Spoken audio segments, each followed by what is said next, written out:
Euh, Quand j'étais jeune, il y avait le service militaire obligatoire et je suis parti à Fréjus, 46 jours. Je suis resté 46 jours parce que j'ai une maladie génétique qui peut engendrer des baisses de vision, même si c'était pas le cas à l'époque. Et du coup, on ne garde pas une personne à l'armée qu'on va laisser un fusil d'assaut mitrailleur, même s'il est manufacturé à Saint-Étienne, qui risque de faire des baisses de vision à un moment donné. Donc voilà, on m'a réformé, génétique, G5. Voilà, voilà. Et ce que je voulais parler, c'était pas ça, c'était pour situer un peu dans le contexte. Donc moi j'étais de la 08 91, il me semble, je sais plus.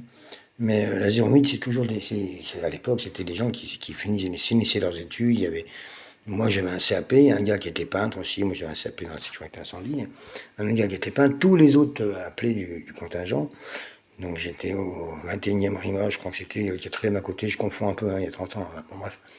Mais voilà, tout le monde était des diplômés, des penchés sur, enfin, de l'arrêt métier. Il y en avait un qui était, il y avait un gars qui était psychiatre. Et ce monsieur, personne ne lui parlait, et il parlait à personne. Donc les garde-fous, enfin, j'ai rencontré un autre psychiatre qui lui était radié de l'ordre, parce que comment s'appelle ce monsieur avait refusé de donner prescrire du Temgesic à l'époque, c'était le Subutex de l'époque, à un gars qui allait le shooter. Donc Teddy, c'est à Grenoble, c'est immolé dans la pharmacie des Eaux Claires. Et donc du coup, ce monsieur Lien, Claude Lien, paix à son âme, je sais pas, je suis peut-être encore vivant, je sais pas du tout. Mais j'étais directeur du Fonds à l'époque, une association que des sans-abri avaient fait un four à pain devant la préfecture à Grenoble à l'époque. Et donc, du coup, il m'a dit, bah écoute, quand même, ce qu'on apprend à la faculté de médecine, on a un savoir, hein, effectivement, oui, la psychiatrie, ça existe, tout ça, tout, mais c'est pas ce qu'on nous demande de faire. C'est pas du tout ce qu'on nous demande de faire. La société nous demande d'abrutir les gens pour pas qu'ils fassent de vagues, c'est tout. Voilà. Et donc, ce monsieur avait été radié de l'ordre, mais il a quand même le bras long, et il a pu aider ma maman à trouver un lit d'hôpital qui en avait besoin, pour de l'arthrose aussi, tout ça, voilà, voilà, voilà, voilà.